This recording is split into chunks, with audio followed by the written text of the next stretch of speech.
Assalamualaikum warahmatullahi wabarakatuh. Selamat pagi dan salam sejahtera bagi teman-teman yang beragama lain.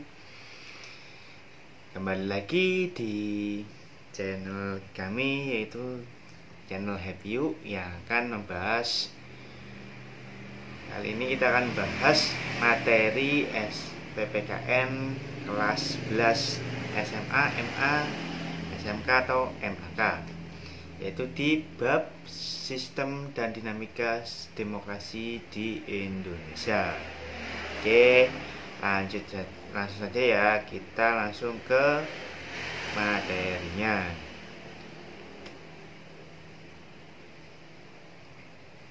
Nah, ini sebelum ke materi, kita nih coba kalian perhatikan dulu gambar di yang sudah saya berikan ini. Coba kali ini gambar apa sih aslinya? Ini gambar ini gambar tentang pemilu atau pilihan coblosan. Kalau orang Banyuwangi biasanya bilangnya coblosan.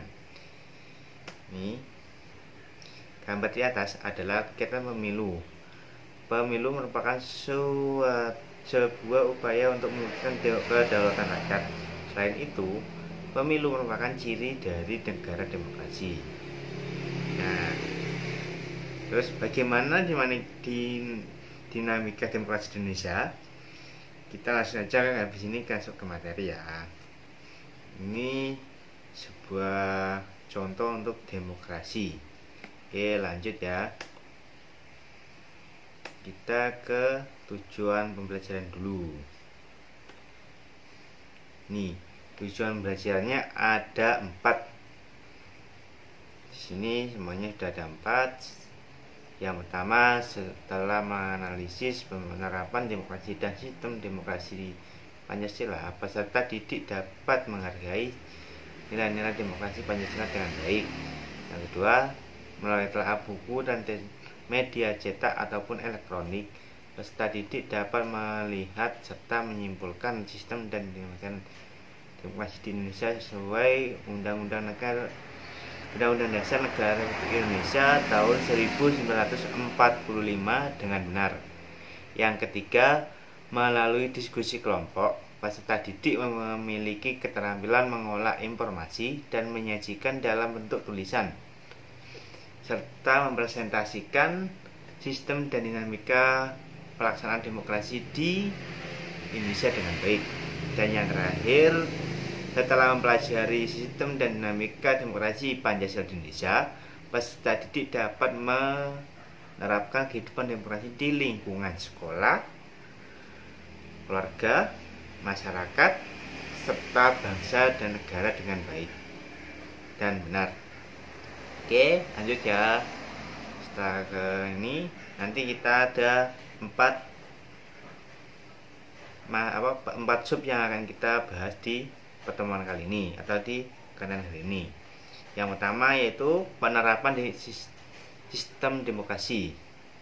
Yang kedua, sistem demokrasi Pancasila. Yang ketiga, dinamika pelaksanaan demokrasi di Indonesia. Dan yang keempat atau yang terakhir, membangun kehidupan demokrasi sesuai Undang-Undang Dasar Negara Republik Indonesia tahun 1945. Oke, lanjut ya. Yang pertama, kita akan membahas penerapan sistem demokrasi. Nih, apa sih yang dimaksud dengan demokrasi? Sebelum saya berikan materinya, coba kalian teman-teman sebutkan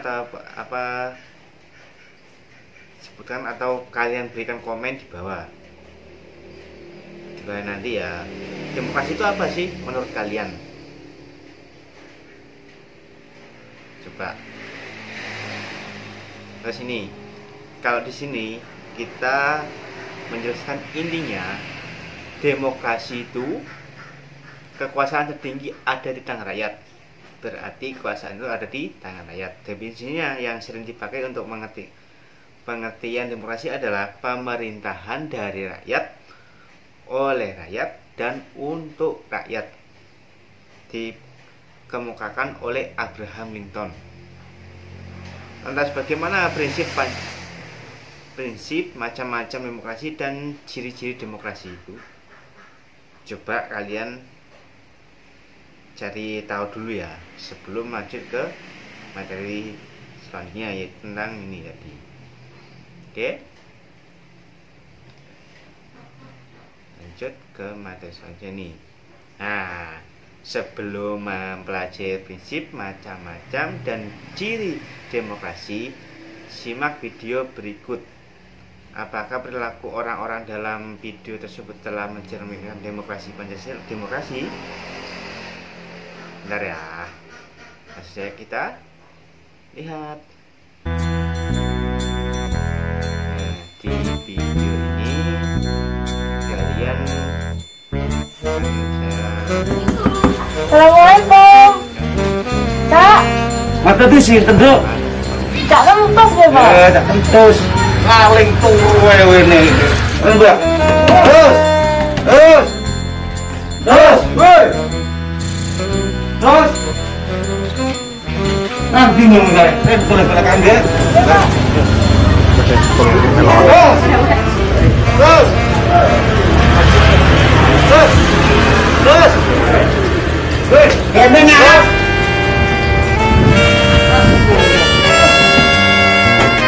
Ini suara yo. Ini. Wah, di parang di jero pengarap. Ini. Wah. Kan nang kau. Aku go. Iku lari kok. Pakai masker apa iki kan? Iki masker, Pak. Masker kan kaya ora penting ku. Iki masker bengkoang, Mer. Napa, Mer?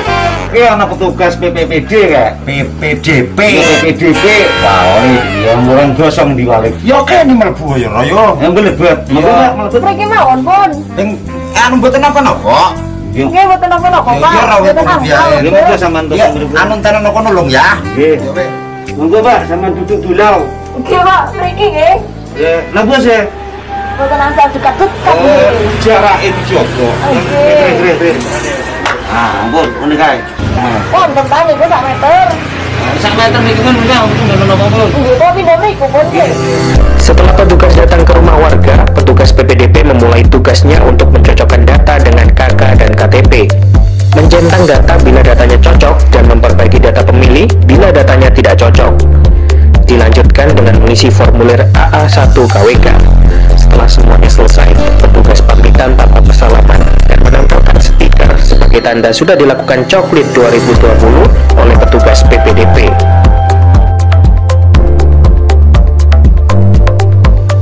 Proses coklit pun selesai. Kira ke tambung. Tambung. Cek cerek. Oh ya lali, Mas. Kamu ini dia sepuriane. Dulur. Riko aja kaget kadung ana petugas coklit PPDP. Teko nang omah Riko. Aja ditutupi lawang, aja kaget ya. Temenan nih kau. Iki arep ana pendataan mulai tanggal 15 Juli jaduk 13 Agustus kan coblosane tanggal 9 Desember.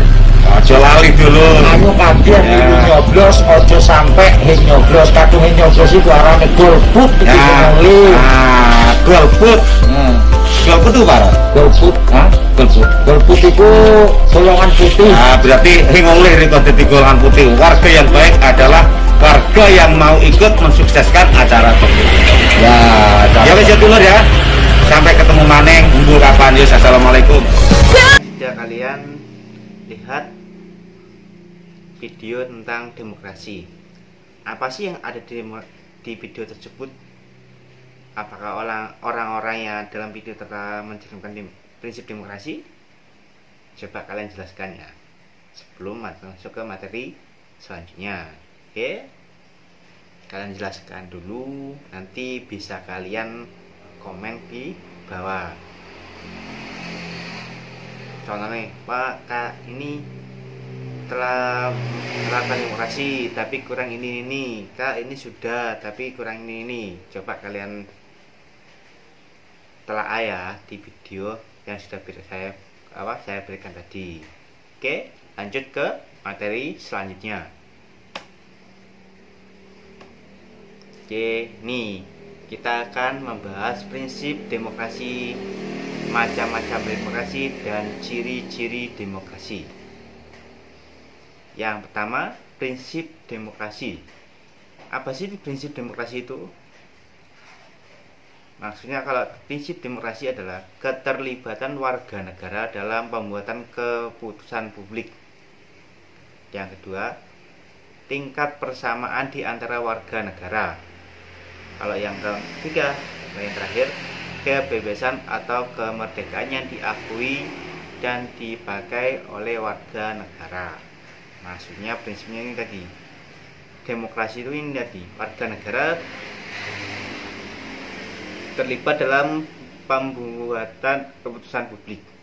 Tapi kalau di Indonesia, kalau di sekarang, pemerintah sekarang tuh tidak ada, kita tuh ada perwakilannya. Contohnya itu kalau di DPR itu wakil kita di pemerintahan. Terus tingkat persamaan di antara warga negara. Contohnya ini tidak ada kalangan atas ataupun kalangan bawah, semuanya tingkat persamaannya sama. Yang ketiga, kebebasan atau kemerdekaan.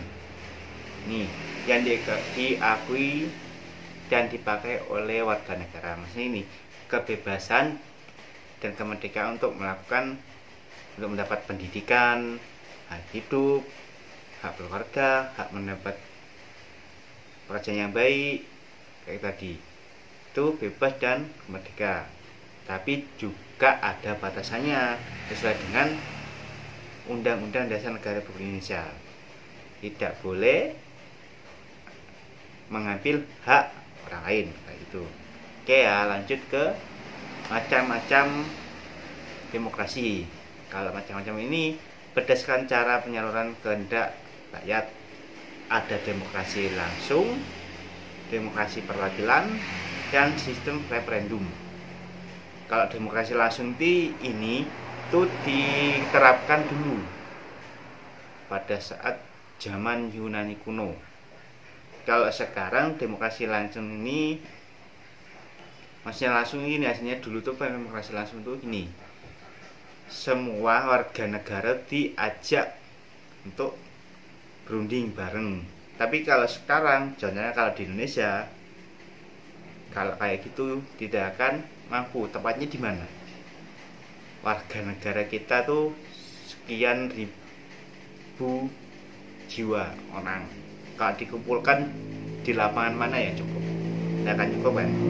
Jadi kalau di sekarang demokrasi langsung sekarang ini, kalau langsung ini kita contohnya tadi di video sebelumnya itu di pemilihan umum, pilkades, itu pileg, pilpres itu salah satu contoh demokrasi langsung.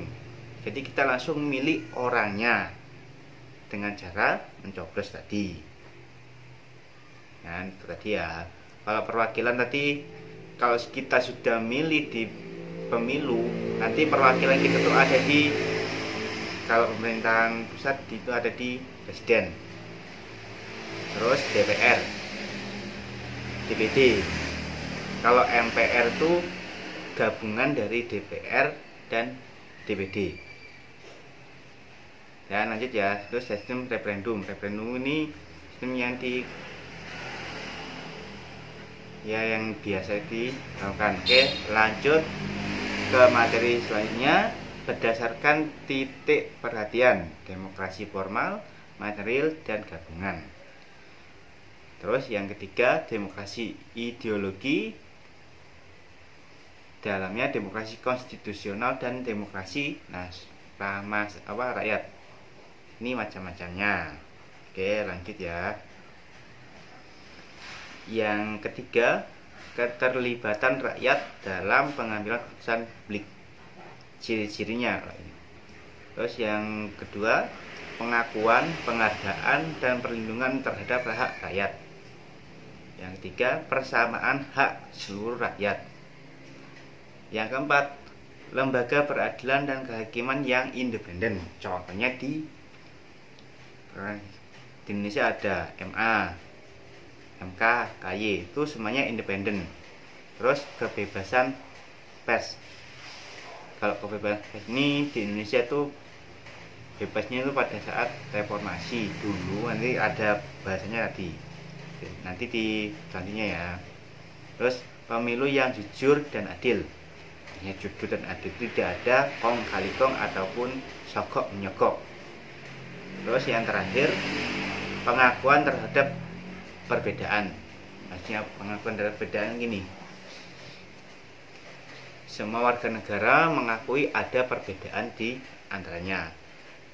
Contohnya di warga negara yang ada di Pulau Jawa dan di Pulau Bali itu beda. Jadi mereka mengakui ada perbedaan. Oke ya, paham kan?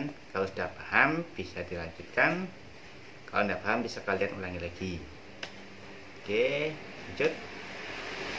Masuk ke yang B, sistem demokrasi Pancasila.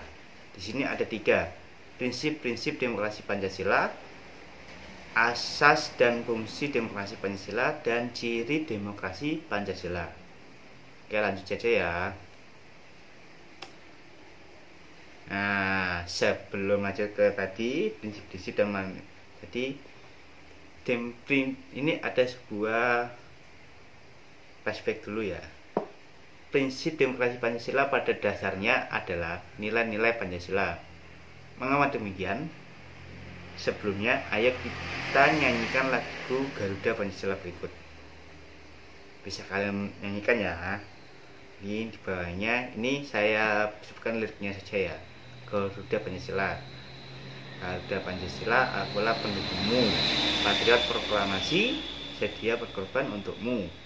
Pancasila dasar negara, rakyat adil makmur sentosa, pribadi bangsaku, ayo maju, ayo maju, maju, ayo maju, maju, ayo maju, maju. Ini lagu ini dibuat oleh Sudarnoto. Ada tidak nggak prinsip yang ada di lirik lagu ini? Coba kalian cari tahu, ada enggak prinsipnya? Kalau ada, bisa komen di bawah. Oke ya, lanjut ya, langsung ke materinya. Nah, ini prinsip demokrasi Pancasila. Yang pertama, demokrasi yang berketuhanan yang Maha Esa, berarti demokrasi yang menganut sesuai dengan ketuhanan yang Maha Esa. Terus lanjut, demokrasi dengan kecerdasan. Jadi gini, untuk demokrasi itu, untuk demokrasi itu kita harus cerdas memilih dalam berdemokrasi. Contohnya pada pemilu, kita harus cerdas milih wakil kita di pemerintahan. Jangan sampai kita milih ada embel-embelnya, jangan sampai ya. Kita harus cerdas. Nanti kalau kita diembel-embel, hak kita akan dikurangi. Itu tadi. Oke, lanjut ya. Demokrasi yang berkedaulatan rakyat, berarti semua keputusan harus berkedaulatan dengan rakyat, harus membela rakyat. Kayak itu demokrasi itu. Oke ya, lanjut. Demokrasi dengan rule of law, maksudnya dengan keadilan, dengan kejujuran tadi. Terus lanjut, demokrasi dengan pemisahan kekuasaan negara. Ini ada di materi kelas 1 ada. Bisa kalian lihat di materi kelas 1 juga ada.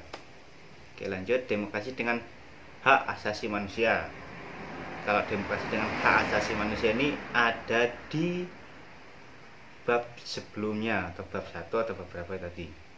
Itu ada demokrasi. Terus demokrasi dengan pengadilan yang merdeka. Contohnya maksudnya demokrasi yang merdeka tuh gini, tidak diintimidasi oleh orang atau oknum lain. Oke, lanjut ya. Demokrasi dengan otonomi daerah, maksudnya otonomi daerah itu diberikan dengan cara demokrasi. Oke, lanjut. Demokrasi dengan kemakmuran. Jadi demokrasi itu harus memakmurkan rakyat. Terakhir, demokrasi yang berkeadilan sosial. Berarti semuanya harus adil. Terus ini ada contoh gambarnya. Kalau ada itu di pemerintahan presiden. Kalau ini ada di pemilihan. Kami ini pemilihan kayak pemilihan ketua rapat, atau ini rapat ini biasanya ini. Oke ya, lanjut. Nah, ciri-ciri demokrasi Pancasila. Nih, ciri-ciri demokrasi Pancasila itu ada beberapa yang saya sebutkan ya. Kedaulatan ada di tangan rakyat, berdasarkan kekeluargaan, musyawarah dan mufakat, keselarasan antara hak dan kewajiban, penghargaan HAM, tidak menganut sistem monopartai. Yang tidak dimaksud sistem monopartai itu partainya itu hanya berapa atau satu, dikuasai oleh satu partai. Contoh itu ada dulu, ada. Terus lanjut, tidak mengenal diktator mayoritas dan tirani minoritas. Maksudnya ini, diktator tidak ada kepemimpinan yang dipimpin oleh satu orang yang mayoritas atau satu mayoritas kelompok, tidak boleh. Terus mendahulukan kepentingan rakyat. Jadi pemerintahan itu harus mementingkan kepentingan rakyat dulu. Oke, lanjut ke selanjutnya. Aspirasi disalurkan melalui wakil rakyat. Ini tadi di DPR. Terus yang terakhir, tidak mendukung demonstrasi yang berujung kerusuhan. Jadi kita boleh demo, tapi tidak boleh rusuh. Oke ya, lanjut ya. Asas dan fungsi demokrasi Pancasila. Nih, asas demokrasi Pancasila itu apa sih? Asas kerakyatan dan asas musyawarah. Terus ini fungsi demokrasi Pancasila. Fungsinya itu ada beberapa sini. Saya sebutkan ya, menjamin keikutsertaan rakyat dalam kehidupan bernegara, menjamin berdirinya negara Republik Indonesia, menjamin tetap tegaknya NKRI berdasarkan sistem konstitusional, menjamin tegaknya hukum yang berasal dari Pancasila, menjamin adanya hubungan yang sama, serasi, dan seimbang antar lembaga negara, menjamin pemerintahan yang bertanggung jawab. Ini salah satu, ini fungsinya yang tadi. Oke, lanjut ya. Yang ketiga, demokrasi Pancasila, dinamika pelaksanaan demokrasi di Indonesia. Ini ada beberapa periode. Yang pertama, demokrasi pada periode 1945 sampai 49. Demokrasi pada periode ini baru terbatas pada fungsi res yang mendukung kemerdekaan. Ini hanya untuk mendukung saja. Maaf ya, ada gangguan. Bentar. Yang kedua itu periode 1949 sampai 1959. Periode ini terjadi 2 kali pergantian Undang-Undang Dasar, perubahan bentuk negara, dan sistem pemerintahan. Kalau 2 kali pergantian ini ada di UD yang pertama, terus kedua pakai UDS. Perubahan bentuknya republik menjadi RIS, dan sistem pemerintahannya juga dari pemerintahan presidensial ke parlementer. Ini contohnya. Yang selanjutnya di periode yang ketiga, yaitu periode 1959 sampai 65. Ini ada Indonesia menganut demokrasi terpimpin dengan ciri-ciri terbatas peran partai politik, terbentuknya DPR GR, lemahnya hak asasi manusia, tidak ada kebebasan pers, dan sentralisasi kekuasaan. Di periode ini kekuasaan pemerintahan pusat tuh semakin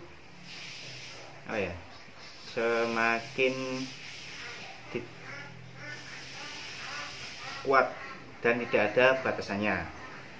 Terus lanjut ya, di periode 1965 sampai 1998 atau Orde Baru. Kalau ini tadi Orde Lama demokrasi ini, terus Orde Baru. Pada periode ini pemilu dilaksanakan secara periodik 5 tahunan. Terjadi penyederhanaan partai politik dan mencuatnya kasus korupsi, kolusi, dan nepotisme dalam pemerintahan. Ini, walaupun ini kalian pasti bisa tahu, walaupun pemilihannya secara periodik, tapi presidennya masih tetap satu yang berkuasa. Ya, lanjut periode 1998 sampai sekarang itu periode reformasi. Pada ini terjadi reformasi amandemen Undang-Undang Dasar Negara Republik Indonesia tahun 1945. Pembentukan Komisi Pemberantasan Korupsi, Jaminan Kebebasan Pers, dan Jaminan Berpolitik. Di periode ini, periode 1999 sampai sekarang ini, semua bebas, tapi juga ada aturannya. Aturannya harus sesuai dengan Undang-Undang Dasar Negara Republik Indonesia tahun 1945 dan peraturan lain yang dibawanya. Itu tidak boleh menyalahi tadi. Oke ya, lanjut. Nih, yang D atau yang terakhir, membangun kehidupan demokrasi sesuai Undang-Undang Dasar Negara Republik Indonesia tahun 1945. Di sini pentingnya kehidupan demokrasi. Yang pertama ada 3, pentingnya kehidupan demokrasi. Nilai-nilai demokrasi sesuai dengan Undang-Undang Dasar Negara Republik Indonesia tahun 1945. Yang 3, budaya demokrasi dalam kehidupan sehari-hari. Oke, langsung ke materinya. Nih, yang pertama pentingnya kehidupan demokrasi sebagai berikut. Pertama, kedudukan di muka hukum. Terus, partisipasi dalam pembuatan keputusan, distribusi pendapatan secara adil, kebebasan dalam yang bertanggung jawab. Ini pentingnya kehidupan sebagai apa? Kehidupan demokrasi sebagai berikut. Ini perilaku demokrasi tercermin dalam sikap berikut: taat hukum, mengutamakan musyawarah, melaksanakan keputusan musyawarah dengan tanggung jawab, memilih pemimpin dengan cara demokrasi, dengan cara pemilihan, menuntut hak setelah melaksanakan kewajiban. Yang terakhir, nilai-nilai demokrasi sesuai Undang-Undang Dasar Negara Republik Indonesia tahun 1945 sebagai berikut: kebebasan menyatakan pendapat, kebebasan berkelompok, kebebasan berpartisipasi, kesetaraan gender, kedaulatan rakyat, rasa percaya diri, dan kerja sama. Ini ada di, kalau kalian mau baca dengan jelas, itu ada di, coba kalian buka Undang-Undang Dasar kalian, buka di pasal 28. Itu ada pasal 28A, B sampai C kalau nggak salah. Kalian bisa baca di situ ya. Oke. Nah, sudah selesai untuk materi hari ini, kali ini. Jangan lupa kalau ada pertanyaan di depan tadi, bisa kalian komen di bawah. Oke. Assalamualaikum warahmatullahi wabarakatuh. Merdeka.